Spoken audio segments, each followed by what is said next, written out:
नमस्कार दोस्तों, agri science academy में आप सभी का स्वागत है। और इस चैनल का मुख्य उद्देश्य है कि कृषि के छात्रों को एक ही प्लेटफॉर्म पे कृषि के संबंध में सारी जानकारियाँ पाठ्यक्रम अनुसार मिल सकें। और कृषि के छात्रों को ही केवल नहीं, से संबंधित जो भी कंपटीशन होते हैं, चाहे वो जेआरएफ हो, एसआरएफ हो या सरकारी नौकरियों के लिए, तो उनके सिलेबस वार नोट्स यहाँ आप सभी को मिलेंगे। तो अगर आपको ये चैनल पसंद आता है तो कृपया लाइक, शेयर और सब्सक्राइब जरूर करें। क्योंकि मैं भी कृषि का छात्र रहा हूँ, तो हमारे समय में ये व्यवस्थाएं नहीं थी और आज हैं, तो मेरे हिसाब से इन व्यवस्थाओं का लाभ उठाना चाहिए। और जो मेरे पास जो कुछ भी है, नोट्स पड़े हुए हैं मेरी पढ़ाई के समय के, या जो भी चीज़ें हैं, मैं आप सभी को इस चैनल के माध्यम से देने का प्रयास करूँगा। तो इसी के क्रम में आज का मेरा जो टॉपिक है वो है कृषि विज्ञान का विकास। राइटिंग पे थोड़ा सा ध्यान मत दीजिएगा, क्योंकि ये स्टाइलस पेन से लिखा जा रहा है, जो राइटिंग मेरी अच्छी नहीं होने देगा। तो जैसा देख रहे हैं आप, कृषि विज्ञान का विकास, जिसको अंग्रेजी में हम कहते हैं डेवलपमेंट ऑफ एग्रीकल्चर।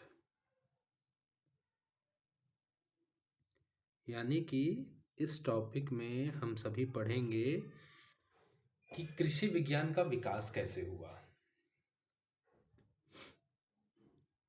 उम्मीद है आप सभी समझ गए होंगे कि इस चैनल पढ़ाने का मुख्य उद्देश्य क्या है इस पाठ को। अब हम आगे बढ़ते हैं तो इसको मैं हटाता हूँ और मैं आगे चलता हूँ। तो अब जानते हैं कि कृषि विज्ञान का विकास कैसे हुआ था। तो आदिम पृथ्वी पर आदिम मानव का जो उद्भव हुआ था, यानी विकास हुआ था, यानी वो उद्भव में आया था, वो लगभग 15 लाख वर्ष पहले हुआ था। कितने? 15 लाख वर्ष पहले। यानी कि अगर हम शब्दों में कहें कि पृथ्वी पर जो मानव था, उसका उद्भव जो हुआ था वो लगभग कितने लाख वर्ष पहले हुआ था? 15 लाख वर्ष पहले हुआ था। और यह जो आदिम मानव था वो बंदर का विकसित स्वरूप था। किसका? बंदर का एक विकसित स्वरूप था। जैसे बंदर 4 पैरों पे चलता है, तो ये जो 15 लाख वर्ष पहले जो आदिम मानव उद्भव का उद्भव हुआ था, वो बंदर का एक विकसित रूप था, जो कि सीधे होकर चलता फिरता था, खड़े होकर चलता था। तो ऐसे आदिम मानव को, जो इस तरीके का आदिम मानव था, जो हमारे पूर्वज थे, उनको कहा गया होमो, HOMO, होमो, ERECTUS, यानी कि होमो इरेक्टस कहा गया। क्या कहा गया? होमो इरेक्टस। होमो का अर्थ क्या होता है? अब अगर हम इसका संधिविच्छेद करेंगे कि होमो और इरेक्टस को अगर अलग अलग हम लेंगे, तो स्वाभाविक से ही बात है कि मन में एक बात आएगी कि होमो का क्या अर्थ है और होमो का क्या अर्थ है और इरेक्टस का क्या अर्थ है। तो होमो का जो अर्थ होता है वह होता है लगातार, यानी कि लगातार होमो का जो अर्थ होगा, या समान रूप से, समान रूप से। इसी के साथ ही इरेक्टस का क्या अर्थ हुआ? इरेक्टस का अर्थ होता है सीधा।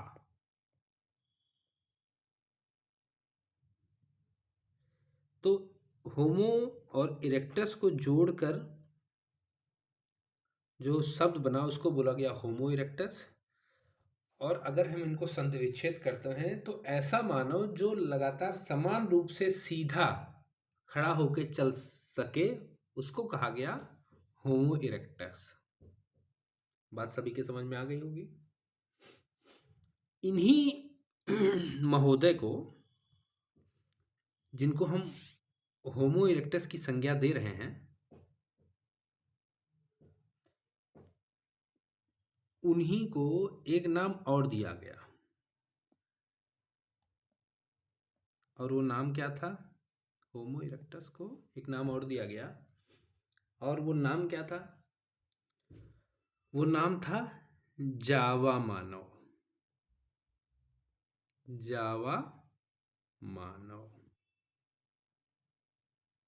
इनको कहा गया होमो इरेक्टस या जावा मानव कहा गया। इतनी बात सभी के समझ में आ गई होगी कि होमो इरेक्टस को जावा मानव भी कहा जा सकता था और कहा जाता था। अब हम आते हैं होमो इरेक्टस के विकास के क्रम में, कि होमो इरेक्टस का जब विकास हुआ या जावा मानव का जो विकास हुआ तो वो क्या कहलाए।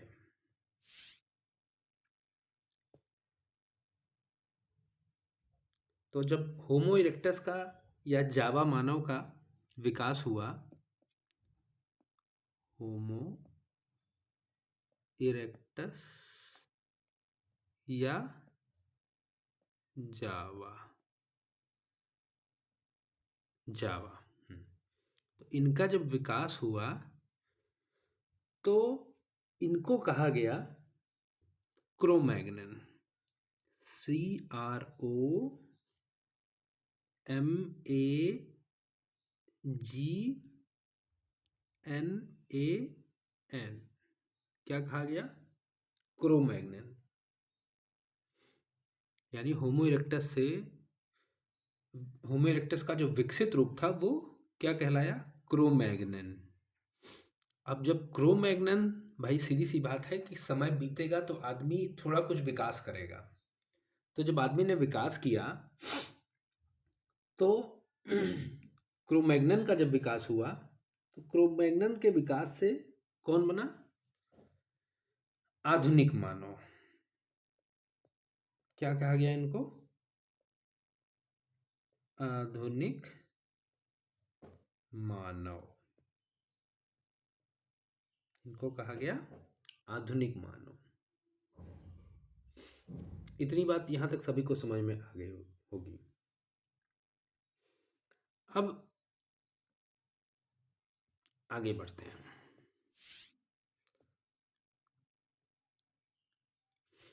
अब आगे क्या हुआ कि आदिम मानव में समान रूप से सीखने की प्रवृत्ति उत्पन्न हुई तो वो कहलाया होमो सेपियंस। क्या कहलाया? होमो, SAPIENS। क्या कहलाया? होमो सेपियंस। होमो का मतलब मैं पहले बता चुका हूं, समान या लगातार। समान या लगातार। और सेपियंस क्या क्या अर्थ होता है? सेपियंस का अर्थ होता है सीखने की प्रवृत्ति या सीखने की जिज्ञासा। सीखने की प्रवृत्ति या जिज्ञासा, अर्थात ऐसा मानव जिसमें लगातार समान रूप से सीखने की प्रवृत्ति हो वो कहलाया होमो सेपियंस। क्या कहलाया? वो होमो सेपियंस कहलाया। अब होमो सेपियंस कहलाया वो, और फिर इसी होमो सेपियंस में जब थोड़ा सा और विकास हुआ तो हाँ, इसी होमो सेपियंस में जब थोड़ा सा और विकास हुआ तो वो क्या कहलाया? होमो सेपियंस में थोड़ा सा और विकास हुआ तो क्या कहलाया वो कहलाया होमो सेपियंस सेपियंस। होमो सेपियंस, SAPIENS, और फिर से एक बार हो गया सेपियंस। अब आधुनिक मानव सर्वप्रथम अफ्रीका में लगभग कितने वर्ष पूर्व विकसित हुआ होगा? क्या किसी को जानकारी है? आपको पता है कि आधुनिक मानव का जो विकास हुआ था वो लगभग 35,000 वर्ष पूर्व हुआ था। कितने? 35,000, यानी 35,000 वर्ष पूर्व हुआ था। किसका विकास हुआ था? आधुनिक मानव का। आधुनिक मानव का जो विकास हुआ था वो लगभग 35,000 वर्ष पहले हुआ था। शुरू में ये जो आधुनिक मानव था ये आज के मानव की तरह इतना सुदृढ़ या इतना बुद्धिमान नहीं था। क्यों नहीं था? क्योंकि आप जानते हैं विकास की एक गति होती है, वो थोड़ी हो सकती है, ज़्यादा हो सकती है, या आपके परिवेश के अनुसार तेज हो सकती है, धीरे हो सकती है, वो उसके बहुत सारे कारण हो सकते हैं। तो जो आधुनिक मानव था इनका भी विकास धीरे धीरे धीरे धीरे चालू हुआ। तो जो आधुनिक मानव थे ये मूलतः अपना जो जीवन बिताते थे, चूंकि उस समय सारी व्यवस्थाएं नहीं थी तो वो जंगली जीवन बिताते थे। कौन सा जीवन? जंगली जीवन, अर्थात जंगल में रहते थे। कहाँ रहते थे? जंगल में। जंगली जीवन व्यतीत करते थे। अब जब कोई व्यक्ति जंगल में रहेगा तो वो नेचुरल रिसोर्सेज पर आश्रित रहेगा, यानी प्रकृति पे आश्रित रहेगा। तो भोजन के लिए या तो वो खेती करे। अब खेती के लिए उसे बीज की जरूरत होगी, खाद की जरूरत होगी। सबसे पहले मूलतः तो बीज की जरूरत होगी। तो उस समय इतना विकास नहीं हुआ था, बुद्धि का विकास, कि ये बीज के संबंध में जानकारी प्राप्त कर सकें। तो उन्हें स्पष्ट रूप से क्या समझ में आया? उन्हें समझ में आया कि हमको भोजन की आवश्यकता है। तो भोजन की आवश्यकता है तो या तो हम शिकार करेंगे।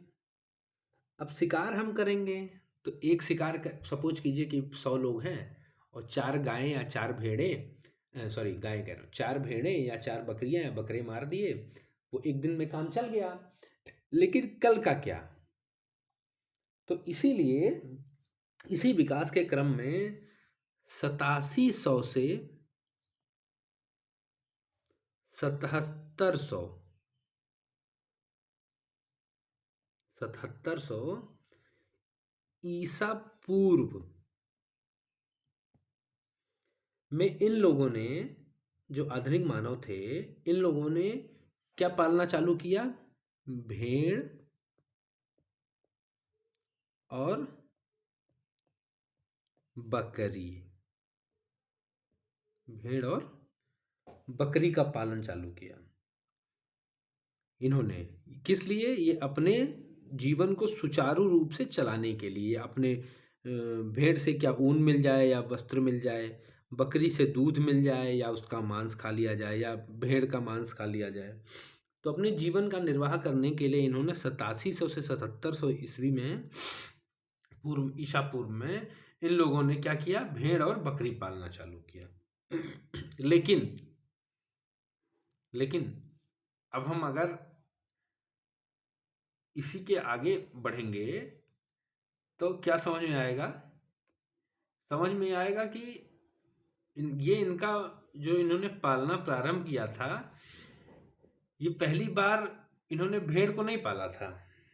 इससे पहले ये पालतू जानवर के रूप में कुत्ता पाल चुके थे। यानी कि आधुनिक मानव का, ये सब आप लोग नोट कीजिएगा, आधुनिक मानव का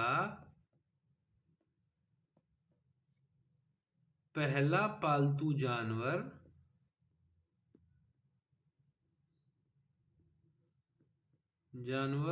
क्या था? कुत्ता था। कुत्ता यानी कि डॉग था, जो आज के समय में लोग खूब पाल रहे हैं।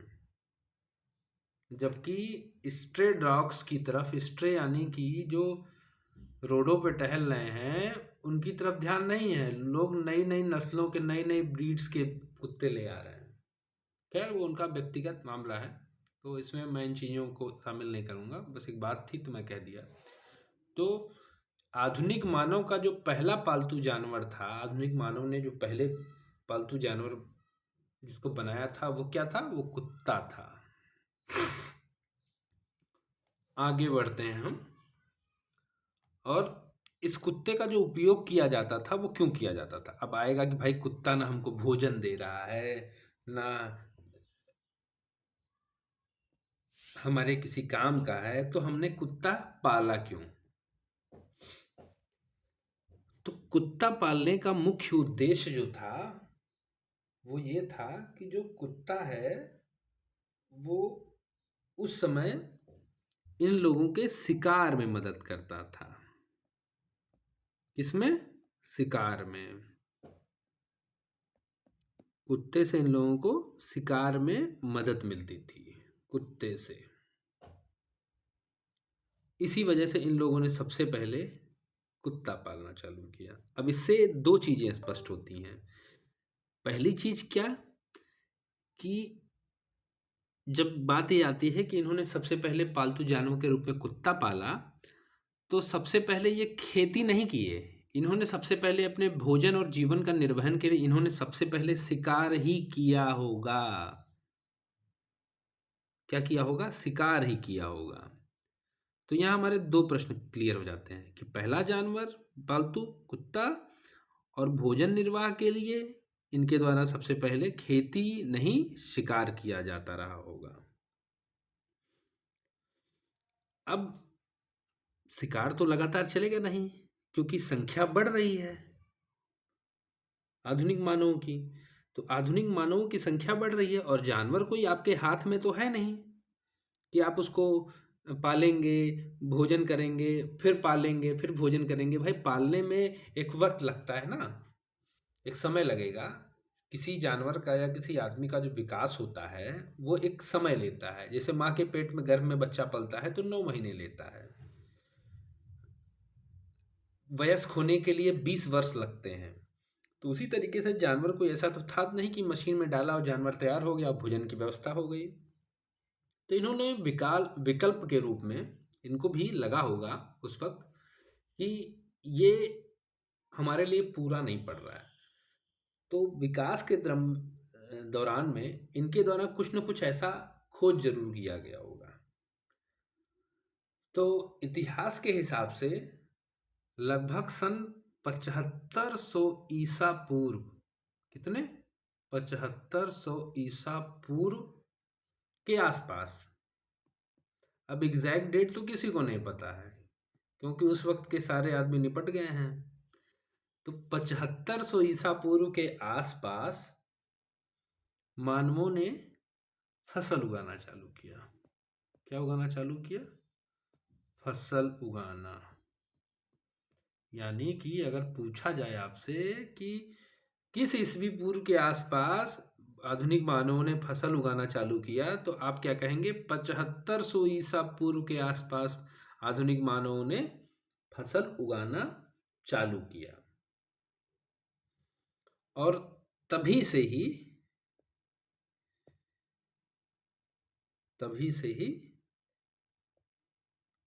कृषि विज्ञान की नींव मानी जाती है। कृषि विज्ञान की नींव पड़ी, ऐसा माना जाता है। भाई, जब आधुनिक मानवों ने जब भोजन की व्यवस्था के लिए खेती पे निर्भरता बढ़ाई, प्रारंभ किया, तो उसी को कृषि विज्ञान का उद्भव माना जाता है। अब हम आगे बढ़ते हैं। तो कृषि को क्या कहते हैं अंग्रेजी में? कृषि को कहते हैं एग्रीकल्चर। क्या कहते हैं? देखिए, मेरा पढ़ाने का तरीका थोड़ा, मैं एकदम निचले स्तर से पढ़ाता हूँ ताकि कक्षा 11 के बच्चों को भी काम आ जाए, कक्षा 12 के भी और ग्रेजुएशन लेवल के भी।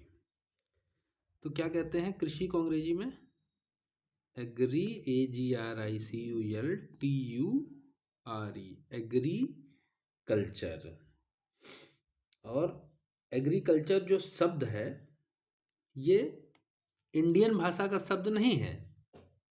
कृषि तो हिंदी है, मान लीजिए अपने देश की भाषा है। कृषि जो उपयोग करते हैं, टर्म जो उपयोग करते हैं, एग्रीकल्चर जो है वो लैटिन शब्द है। कौन सा शब्द है? लैटिन शब्द है, जो कि एग्री प्लस कल्चर को मिलके बना है। किसको? एग्री, AGRIC, और किसको? कल्चर।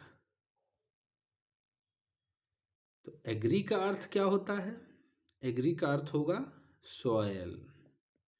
सॉयल यानी मिट्टी। और कल्चर का अर्थ क्या होगा? कर्षण यानी क्रिया। अर्थात मिट्टी में की जाने वाली जो क्रिया होगी वो क्या कहलाएगी? एग्रीकल्चर। यानी कि मृदा में, इसकी एक परिभाषा ये मान लेते हैं कि मृदा में किया जाने वाला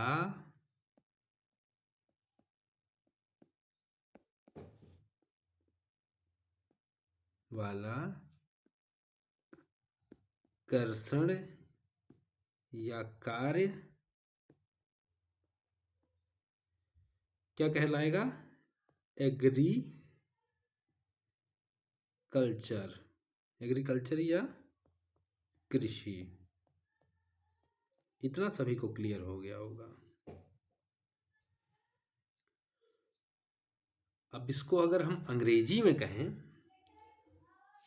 तो अंग्रेजी में अगर हम इसका डिफिनीशन लिखें तो कैसे लिखेंगे? तो हम लिखेंगे द कल्टीवेशन ऑफ सॉयल, यानी कि मृदा में कर्षण की क्रिया को क्या कहेंगे? इस कॉल्ड एग्रीकल्चर।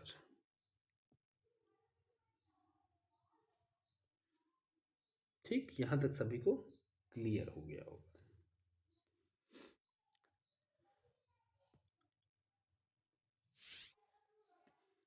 तो आज हम यहीं तक पढ़ेंगे, इतना तक ही। यह है कृषि विज्ञान के विकास का भाग 1। अब भाग 2 के लिए हम फिर से एक नया वीडियो बनाएंगे और हम आपको दिखाएंगे। तो अगर आप लोगों को मेरा पढ़ाई हुई चीज़ें समझ में आई हों या आ रही हों तो कृपया मेरे चैनल को लाइक करें, शेयर करें और सब्सक्राइब करें। और अगर आपके कोई प्रश्न हो तो आप वो प्रश्न मुझसे ज़रूर पूछें। मैं अपनी तरफ से उसका उत्तर देने का पूरा प्रयास करूँगा। इसी के साथ बहुत बहुत धन्यवाद। और मैं, जैसा कि मैं फिर से याद दिला देता हूँ, मेरे चैनल का नाम है agri science academy. Short form में आप उसे एग्री से ए ले सकते हैं, साइंस से एस ले सकते हैं और एकेडमी से ए लग सकते हैं, यानी कि जो लोगो है उस पर आपको ASA दिखाई पड़ेगा। इसी के साथ बहुत बहुत धन्यवाद। आपका दिन शुभ हो और आप लोग निरंतर अच्छी अच्छी जानकारियाँ प्राप्त करते रहें।